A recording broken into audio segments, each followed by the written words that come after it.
This is what's left of the Brian Wilson estate.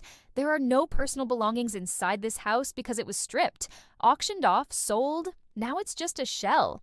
Kind of like Brian Wilson's last few decades. So we thought we would take you inside his home and through his life in pictures, music, and memories. Our story begins here. In the summer of 1965, the hottest song in America is Help by the Beatles. But the response is about to be even bigger.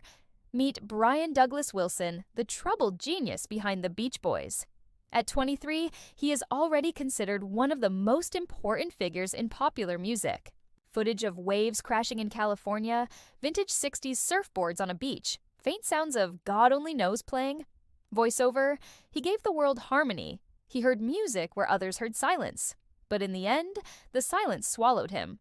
This is the story of Brian Wilson, the tortured genius behind the Beach Boys and how he disappeared into his own mind. Brian was born June 20th, 1942 in Hawthorne, California. His gift, immediate. By the age of 2, he could memorize songs. By the age of 4, he was harmonizing.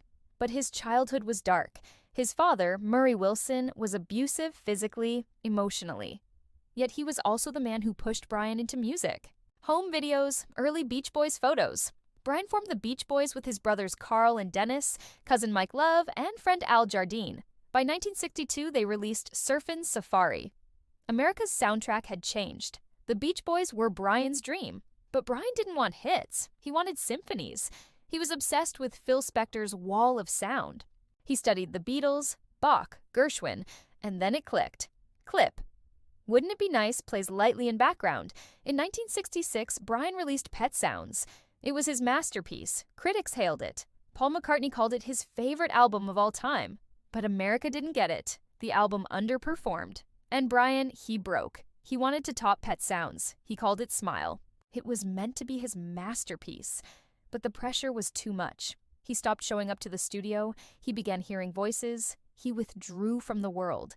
Smile was never finished. Brian became a recluse. For years, he stayed in his bed, overweight, isolated, drugged, battling paranoid schizophrenia and bipolar disorder. His bandmates moved on. Brian disappeared. In the 1980s, a controversial figure entered his life, Dr. Eugene Landy, a therapist but also a manipulator. Landy placed Brian under 24-hour surveillance, controlled his diet, his medication, his finances, even co-wrote songs. Brian was alive but barely himself. In the 1990s, Brian finally broke free from Landy. With help from friends, family, and his wife Melinda, he returned to music. He toured, he smiled. He finally released Smile in 2004. Clip, Brian performing Heroes and Villains live. Critics called it a triumph, a resurrection, but something in him remained fragile. Even in joy, you could see the sadness. In his later years, Brian lived quietly. He struggled with his mental health every day. He admitted he still heard voices, still battled the fear, but he kept composing. He kept singing because music, it was the only place he ever felt safe. So we imagined what might have been his final moments. On a quiet morning in Los Angeles, Brian Wilson passed away peacefully in his sleep. He was 83.